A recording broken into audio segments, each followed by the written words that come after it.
ओम श्री कृष्णाय वयं नमः। श्रीमद् भगवद गीता द्वितीय अध्याय 71 श्लोक, 2 श्लोक बाकी हैं, 71 और 72। तो हम 71 श्लोक पढ़ेंगे। व्याय कामान्य सर्वाः पुंश्चरति निःस्पृहः निर्ममो निरंकार स शान्तिमधिगच्छति। भगवान बोलते हैं कि उसको शांति मिलती है, उसको शांति प्राप्त होती है। किसको शांति प्राप्त होती है? व्याय कामान्य सर्वान, जिसने सारी इच्छाओं का त्याग कर दिया है, और पुंश्चरति निःस्पृहा, और वो पुरुष चरति मतलब आचरण करता है किसका? स्पृहा रहित, स्पर्श रहित।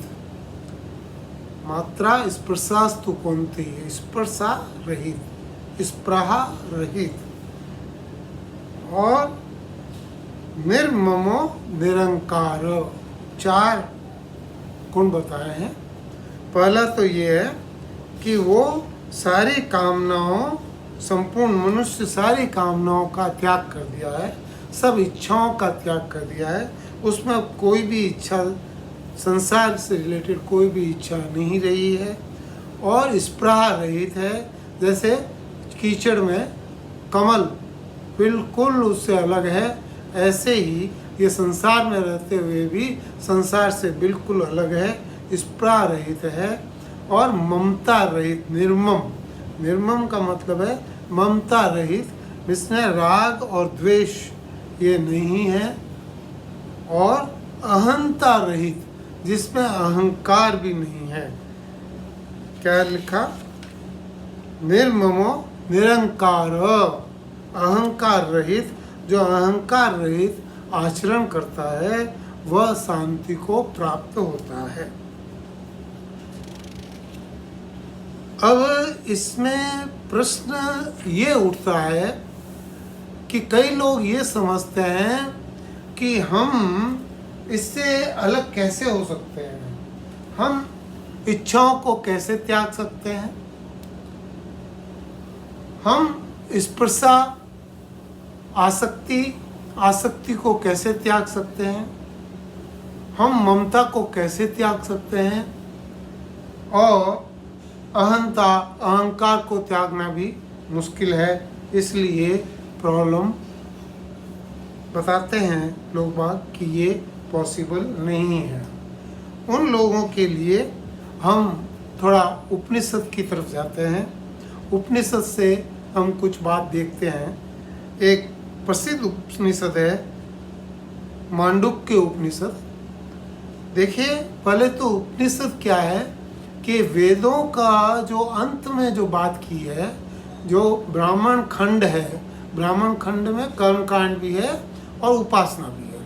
ब्राह्मण खंड के बाद में ये आगे वेदांत आता है। वेद के आखिर में इसको उपनिषद भी बोलते हैं। और अभी तक जैसे मालूम है लोगों को, या जैसे कई जगह चर्चाएं आती हैं, तो 200 से ज़्यादा उपनिषद हमारे चारों वेदों में हैं, और उसमें से ऑथेंटिक जो हैं वो 108 उपनिषद ही ऑथेंटिक माने गए हैं। बाकी जितने हैं वो उपनिषद हैं, लेकिन उनका अभी भी इसमें 108 में भी सारे उपनिषद अवेलेबल नहीं हैं।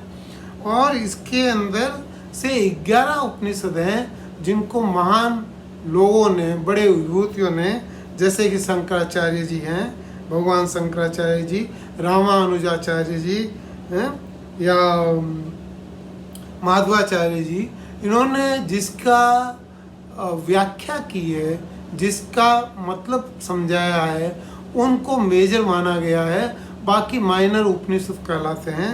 और ये मेजर उपनिषद में से एक उपनिषद है मांडुक्य उपनिषद। ये उपनिषद, इसमें सिर्फ 12 श्लोक हैं, सबसे छोटा श्लोक है मेजर में, और इसके अंदर भगवान शंकराचार्य जी के गुरु गौड़पादा उन्होंने इसके ऊपर कारिकाएं लिखी है।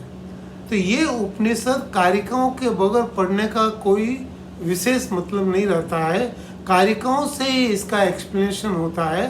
तो ये कारिकाओं के साथ में इसका है, लेकिन 12 ये मुख्य जो इसके मंत्र हैं वो 12 हैं, और 12 श्लोक के अंदर ये सब बताया गया है। और ये जो मांडुक्य उपनिषद है,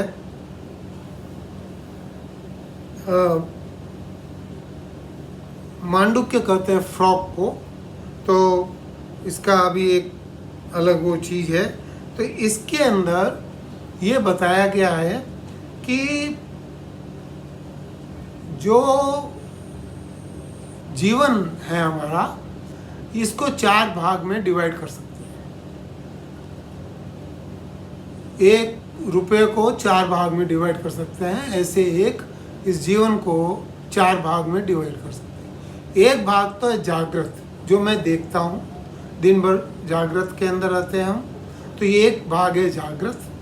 दूसरा भाग है स्वप्न, जब मेरी इंद्रियां और शरीर सो जाते हैं तब मन और बुद्धि जो है वो मेरी जागती है, और मन और बुद्धि में इतना वो है कि रात के अंधेरे में अभी आप सो रहे हैं तो आपको जैसे लगता है कि आप फुटबॉल में गेम खेल रहे हैं, दिन है, और ऐसा प्रकाश इसके अंदर होता है। इसलिए इस स्वप्न स्थिति को तेजस स्थिति भी बताया गया है। तो ये स्वप्न में हम स्वप्न देखते हैं, उसका अनुभव करते हैं और उसको समझते हैं। और एक हमारी सुसुप्ति है, सुसुप्ति में भी कभी कभी आपको गाढ़ी निंद्रा आ गई, तो गाढ़ी निंद्रा आ गई तो आप बोले मेरे को पता नहीं मैं कहाँ था, लेकिन मैं बहुत आनंद से था। तो उसमें 2 स्थिति मेरे को पता नहीं, ये अज्ञान का है, अज्ञानवश हम बोलते हैं कि मेरे को पता नहीं। और दूसरी चीज़ ये है कि मैं बहुत आनंद से था, तो इसका मतलब कि उस समय उसको देखने वाला कोई था। ये जो सुसुप्ति स्थिति है, इस समय इंद्रियां भी सोई हुई है, शरीर सोया हुआ है, मन सोया हुआ है, बुद्धि भी सोई हुई है। तो जब सारे मन बुद्धि इंद्रियां सब सोई हुई है, तो किसको पता पड़ रहा है कि मैं सुखी था, मैं आनंद से था। ये मेरे को गाढ़ी निंद्रा आई, मेरे को कुछ पता नहीं, तो इसका मतलब उसको भी देखने वाला कोई है। तो वो जो देखने वाला है वो कहते हैं कि वो आत्मा है, और उस आत्मा का जब हम विश्लेषण करते हैं और उसी आत्मा को जब हम परमात्मा में मिला देते हैं तो उसी को तुरीय स्थिति बोला गया है। तो ये इसमें 4 पाद बताए हैं, जागृत अवस्था, स्वप्न अवस्था, सुसुप्ति अवस्था और तुरीय अवस्था। तुरीय अवस्था का अनुभव हमको नहीं है, लेकिन डेली हमको जागृत का अनुभव है, हमको स्वप्न का अनुभव है, और हमको गाढ़ी नींद का अनुभव भी है। तो ये तीनों अनुभव हमारे पास में है। अब देखिए इसके अंदर क्या विशेषता है। विशेषता ये है, पहली बात तो कि इसके अंदर कारिकाओं में आगे बताया है कि जैसे जागृत अवस्था है तो इसके अंदर 19 मुख हैं। मुख मतलब जहाँ से आप ग्रहण करते हैं। जागृत अवस्था में जो आप ग्रहण करते हैं उसके 19 तत्व बताए गए हैं, 19 वो बताए गए हैं। उसमें 5 ज्ञानेंद्रियां हैं, 5 कर्मेंद्रियां हैं, 5 हमारे प्राण हैं, और 4 हमारे अंतःकरण में मन बुद्धि चित्त अहंकार। ये 4 चीज़ें वहाँ हैं। ये जागृत अवस्था का है। और इसके जो लिम्ब बताए गए हैं, जो इसके अंग बताए गए हैं, जिसको सप्तांग बोला गया, 7 अंग हैं। एक हेड जो बोला गया है, हेड वैश्वानर को हेड बताया है। जो आइज है इसको सन बताया है, सन आइज। और ब्रीथ जो हम करते हैं इसको एयर बताया है। तो ये हमारा चलता रहता है।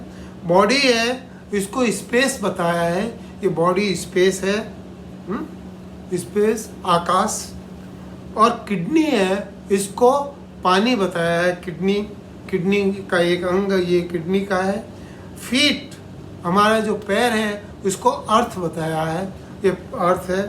और माउथ को फायर बताया है, माउथ फायर है। तो 5 तो तत्व हैं, विषय हैं, एयर, स्पेस, वाटर, अर्थ, फायर। या ये कह दीजिए कि आकाश, वायु, तेज, पानी और पृथ्वी। तो ये 5 तो ये तत्व हैं। एक वैश्वा नर है जो सृष्टि को कंट्रोल करता है, और एक सन है जो सन हमारे इसके। तो ये 7 अंग इसके बताए हैं।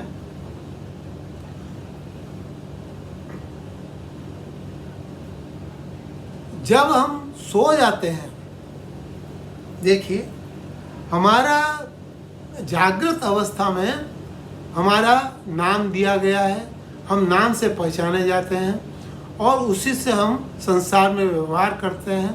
और ये संसार का जितना भी व्यवहार है ये आप समझिए, आप समझते हैं कि ये परमानेंट है, इसके बगैर हम नहीं चल सकते।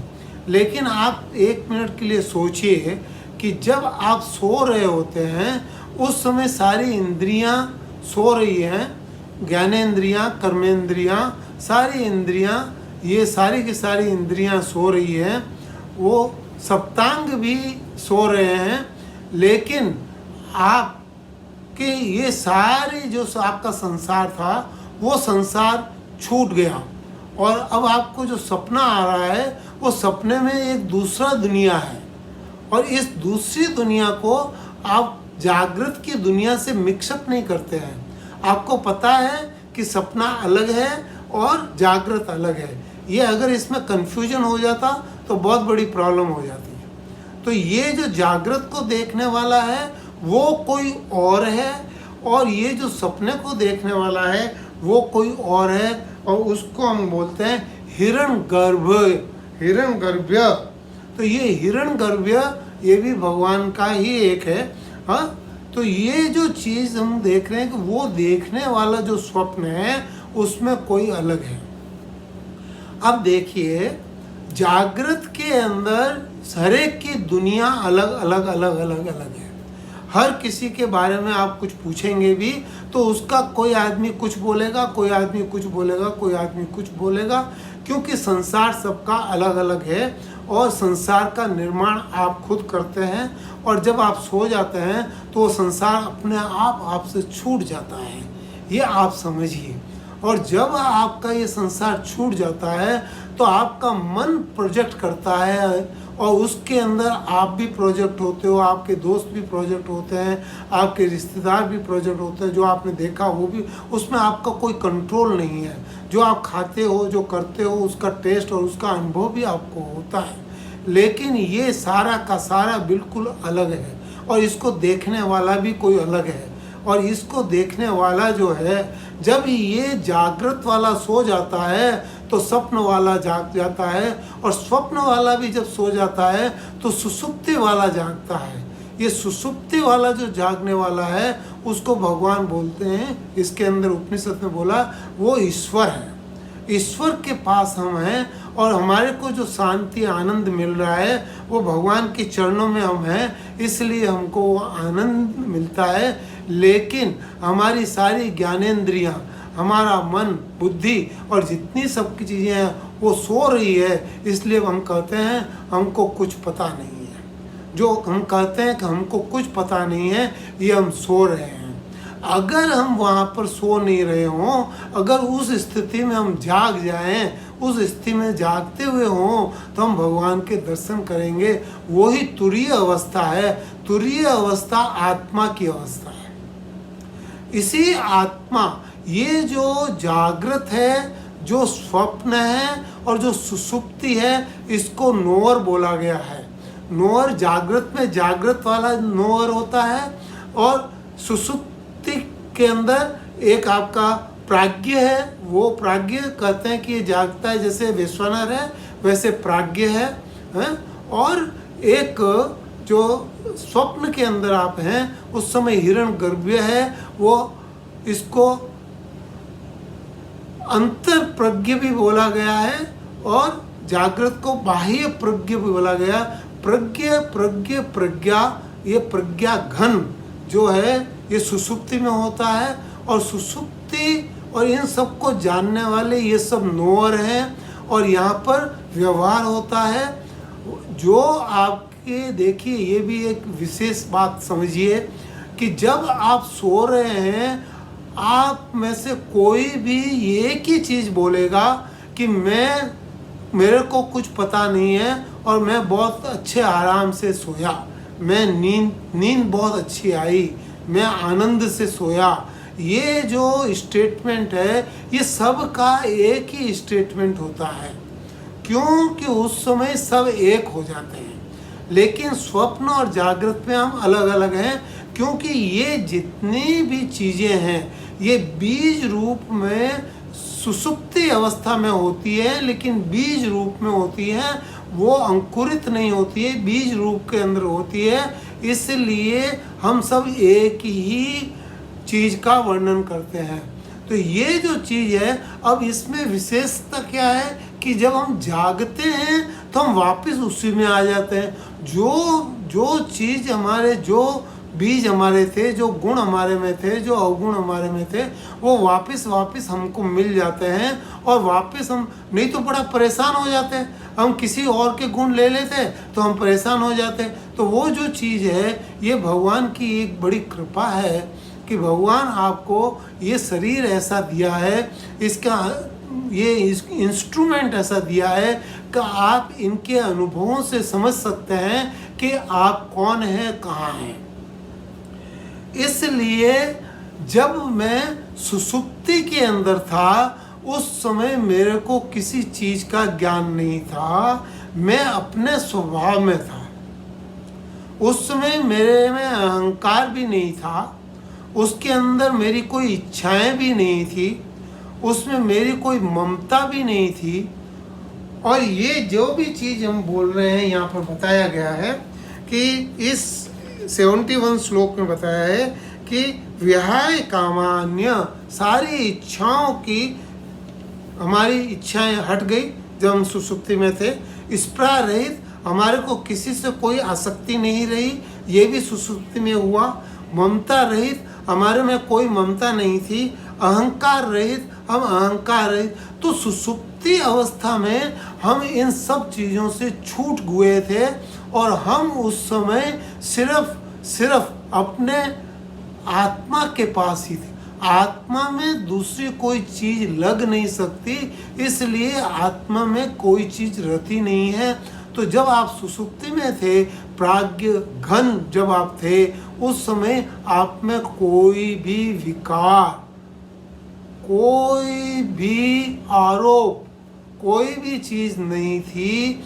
इसलिए आपकी जो ये आत्मा है ये निर्विकार है। ये पहले भी आया था एक श्लोक के अंदर। तो ये जो चीज़ आप समझ रहे हैं, तो इसको अगर आप समझ जाएं तो इसलिए भगवान बोलते हैं, राम सुखदास जी बोलते हैं कि ये जो स्थिति है ये रोजाना आपकी होती है, और रोजाना आपकी ये स्थिति में आप रहते हैं, लेकिन वो अज्ञान की स्थिति में है। अगर वो ज्ञान की स्थिति में आप इस चीज़ को अचीव कर लें तो आपकी आत्मा परमात्मा हो गई, आप खुद परमात्मा हो गए। तो ये जब है कि जब मनुष्य कामना और स्पर्शा, ममता और अहंता से छूट जाता है, तब उसे अपने भीतर नित्य निरंतर स्थित रहने वाली शांति का अनुभव होता है। यही शांति, आनंद का अनुभव होता है। और इसके अंदर ये सब चीज़ें हम मूल में कामना, स्पर्शा, ममता, अहंता, इनकी सत्ता नहीं है। हमने पहले पढ़ा था ना कि नास्तो विद्यते भाव, ना भावो विद्यते सत। असत का कहीं वो नहीं है। अब ये कहाँ गए? जब हम सुषुप्ति में थे तब ये सारे के सारे कहाँ गए? तो ये कहाँ गए? कुछ पता ही नहीं। इसका मतलब ये सारे के सारे असत हैं, ये सारे के सारे आत्मा के गुण नहीं हैं, ये स्वभाव। इसीलिए नासतो विद्यते भावा, हमारा स्वरूप चिन्मय मात्र है। चिन्मय सत्ता मात्र में कामना, स्पर्शा, ममता, अहंता होने का कोई प्रश्न ही नहीं उठता। इसलिए ये कभी मत सोचना कि आप इच्छा रहित नहीं हो सकते, आप स्पर्शा रहित नहीं हो सकते, आप ममता रहित नहीं हो सकते, आप अहंता रहित नहीं हो सकते। ये सिर्फ हमारी सोच है और इससे ज़्यादा कुछ नहीं है। एक्चुअली हमने गलत सोच को अपनी सोच बना लिया है। लेकिन हम डेली जब हम सोते हैं सुसुप्ति की स्थिति में ये सारी चीज़ें हमारे पास नहीं होती है। देखिए आगे राम सुखदास जी बोलते हैं, जब हम बचपन था तो हम खिलौनों से खेलते थे, वो खिलौने चले गए, फिर हम रुपयों से खेलते, जो कई बच्चे पत्थर से खेलते हैं वो रुपया बना के, और उसके बाद में रुपयों से खेलते हैं, वो भी चला गया। फिर माँ से ममता हुई, वो भी चली गई। पत्नी में ममता है, वो भी एक समय वो भी चली जाएगी। इस प्रकार कामना, स्पर्शा, ममता आदि का आना जाना, ये उत्पत्ति विनाश, संयोग वियोग, आरंभ अंत, ये होता रहता है। और जिसका आरंभ और अंत होता है वो आत्मा नहीं हो सकता, वो परमात्मा नहीं हो सकता, वो परमात्मा का स्वभाव नहीं हो सकता। इसलिए ये पॉसिबल है। ये यहाँ पर भगवान इस मांडुक्य उपनिषद को सहारा लेके और बता रहे हैं कि ये सारा का सारा पॉसिबल है। अब 72वां श्लोक। ऐसा ब्राह्मी स्थिति पार्थ नैनं प्राप्य विमुह्यति स्थित्वा कालेपि ब्रह्म निर्वाणं रक्षति। ब्रह्म निर्वाणं रक्षति। पहले इसका अर्थ, पार्थ, हे पार्थानंद, हे पार्थानंद, ऐसा ब्राह्मी स्थिति, ये जो अभी तक मैंने तुम्हें बताया, कौन सा, 54वें श्लोक में भगवान कृष्ण से अर्जुन ने प्रश्न किया था, और 55 श्लोक से ये 71 श्लोक तक भगवान ने जो बताया, भगवान ने बोला कि ये सारी जो स्थिति है, ये ऐसी जो स्थिति है वो ब्राह्मी स्थिति है। ब्राह्मी स्थिति का मतलब क्या है? ब्रह्मानंद स्थिति, ब्रह्मानंद, ब्राह्मी स्थिति, ब्रह्मानंद, ब्रह्म के आनंद में जो खो गया है उसकी स्थिति बता रहे हैं कि ये ब्राह्मी स्थिति है। नैनं प्राप्य विमुक्ति, इसको प्राप्त होने के बाद, ऐसी ब्राह्मी स्थिति प्राप्त होने के बाद कोई भी संसार के मोह से नहीं लगता है, उसको कोई मोहित नहीं कर सकता है। इसे प्राप्त होकर कोई भी मोहित नहीं होता है। तो ये मोहित जो तुम हुए थे कि मोहित मैं युद्ध नहीं करूँगा, ये तुम्हारा मोह है, इससे ज़्यादा और कुछ नहीं है। और ये बोले कि ये जो ब्राह्मी स्थिति है, ये अंत काल में भी अगर किसी को प्राप्त हो जाए, मृत्यु के समय भी किसी को प्राप्त हो जाए, तो बोले कि तो उसका निर्वाण, निर्वाण मतलब शांत, उसकी ये जो निर्वाण स्थिति है, ये ब्रह्म की प्राप्ति हो जाएगी। ये ब्रह्म निर्वाण, ब्रह्म निर्वाण, ब्रह्म आनंद की प्राप्ति। अंत काल में भी अगर ऐसी स्थित प्रज्ञ की स्थिति हो गई तो आपको ब्रह्म निर्वाण की स्थिति होगी। पहले तो निर्वाण शब्द को ठीक से समझें। निर्वाण का एक मतलब है तो ब्रह्मानंद, ब्रह्मानंद का जो प्राप्ति है वो निर्वाण है। तो एक तो ये हुआ। दूसरा है कि लुप्त, निर्वाण का मतलब लुप्त है, खोया हुआ है। खोया हुआ कैसे? कि जैसे भगवान है, मेरे दिल में बैठे हुए हैं, हृदय में बैठे हुए हैं, लेकिन मैं जानता नहीं हूँ मैं कि मेरे हृदय में भगवान है। इसका मतलब भगवान खोए हुए हैं, मैं जानता नहीं। राम सुखदास बड़े अच्छे से बोलते हैं इसको, गले में कंठी है और वो ढूंढते जा रहा है सब जगह कि मेरी कंठी कहाँ गई, मेरी कंठी कहाँ गई, और उसको पता ही नहीं पड़ रहा कंठी। कोई देखता है, बोलता है तेरे गले में देख तो गले में पड़ी है कंठी। तो ये जो भगवान है ये हमारे साथ है, हमेशा हमेशा के लिए साथ है, खोया हुआ नहीं है। इसका मतलब निर्वाण का मतलब खोया हुआ नहीं है। इसका मतलब है कि मैंने समझा कि खो गया है, मैंने समझा कि लुप्त हो गया है, लेकिन लुप्त नहीं है, खोया हुआ नहीं है। भगवान की प्राप्ति होना लुप्त हुआ, खोया हुआ ऐसा समझ में आता है। निर्वाण का मतलब विश्राम है। जो अंतिम आश्रम हमारा है वो भगवान का आश्रम है। शांति, विश्राम, विश्राम वही मिलेगा। हनुमान जी को बोला मेनाक पर्वत कि पहले तुम थोड़ा विश्राम कर लो, कि राम काज करी फिर मैं आवा, फिर मैं विश्राम करूँगा। राम काज के बगैर, राम का कार्य करने के बगैर विश्राम का कोई मतलब नहीं है। और विश्राम उपनिषद के हिसाब से अगर आप लो तो विश्राम वही है जो शांति की स्थिति है, वही विश्राम है। और विश्राम वो नहीं है जो आप आराम करते हो, उसको विश्राम नहीं बोला गया है। विश्राम शांति है। शांति मधि गच्छति, स शांति मधि गच्छति। जिसको शांति प्राप्त है, कौन, किसको? विहाय कामान सर्वान पुंसा निष्प्रह निर्ममो अहंकार। इच्छा रहित, निष्प्रह रहित, ममता रहित, अहंकार रहित जब आप होते हो तब आपको शांति मिलती है। और एक इसका मतलब है शून्य। शून्य का मतलब वो नहीं है जो बौद्ध धर्म में है। शून्य का मतलब हमारे यहाँ है वो अनिवर्चनीय तत्व है। एक तत्व है जिसका कि आप उसका वर्णन नहीं कर सकते, एक आश्चर्यजनक है। एक परमात्मा की प्राप्ति, परमात्मा का स्वरूप। देखिए इतने लोग हुए, इतने लोगों ने परमात्मा के स्वरूप को समझा है और समझाने की कोशिश भी की है, लेकिन हर एक का स्वरूप अलग अलग अलग अलग अलग है। ये एक अलग चीज है। भगवान हर एक को हर तरह से अलग अलग तरीके से, तो परमात्मा तत्व एक अलग है। जिस पे हम मनन करते हैं वो तत्व एक अलग है। 13वें अध्याय में हम इसको समझेंगे। लेकिन ये जो निर्वाण है, ये निर्वाण, शून्य को भी निर्वाण बोला गया है कि इसका मतलब परमात्मा तत्व को प्राप्त करना। तो आप ये देखिए, विशेषता देखिए कि ये दूसरा हमारा अध्याय ज्ञान का अध्याय था, सांख्य योग का अध्याय था। और भगवान इसके आखिर में बोलते हैं कि मैंने जो तेरे को बोला, अगर तूने सीधा सीधा इसको ग्रहण कर लिया तो तेरा निर्वाण सीधा सीधा हो जाएगा। आगे देखिए, किसी और चैप्टर को पढ़ना, ये करना कोई जरूरत नहीं है।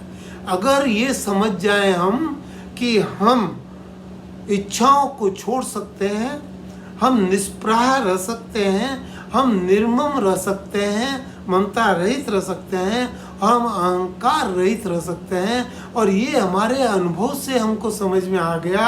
ये जो भगवान ने ज्ञान हमको बताया, ये ज्ञान जब विज्ञान में परिणित हो गया तो हम उसके अंदर ब्रह्म निर्वाण की स्थिति को प्राप्त कर सकते हैं। तो हम यहीं पर भगवान की स्थिति, हमें इससे ज़्यादा कुछ भी नहीं चाहिए। हमारा जो लक्ष्य है, हमने इस अध्याय के शुरू में पहले ही बनाया था, वो लक्ष्य यही बनाया था कि इसी जन्म में हमारा कल्याण हो जाए। और भगवान इसके आगे बोल रहे हैं इन 2 श्लोक में, तेरे को कुछ नहीं करना, तू बस ऐसा देख ले, और इसको अगर तू कर लिया, इसको जो प्रैक्टिकल तूने कर लिया, तो तेरा निर्वाण अपने आप ही हो जाएगा। तो ये जो चीज़ है इसको हमको समझना चाहिए। अब हम संकल्प वाक्य दूसरा अध्याय पूर्ण हो गया। अगले प्रवचन में हम तीसरा अध्याय लेंगे। बहुत इंटरेस्टिंग तीसरा अध्याय है, और ये हम कर्म योग के बारे में है। और हम अभी संकल्प मंत्र को पढ़ते हैं। ओम तद्दिति श्रीमद् भगवद गीतासु उपनिषस्तु ब्रह्म विद्यायां योग शास्त्रे श्री कृष्ण अर्जुन संवादे सांख्य योगो नाम द्वितीयोध्याय। हरि ओम राम।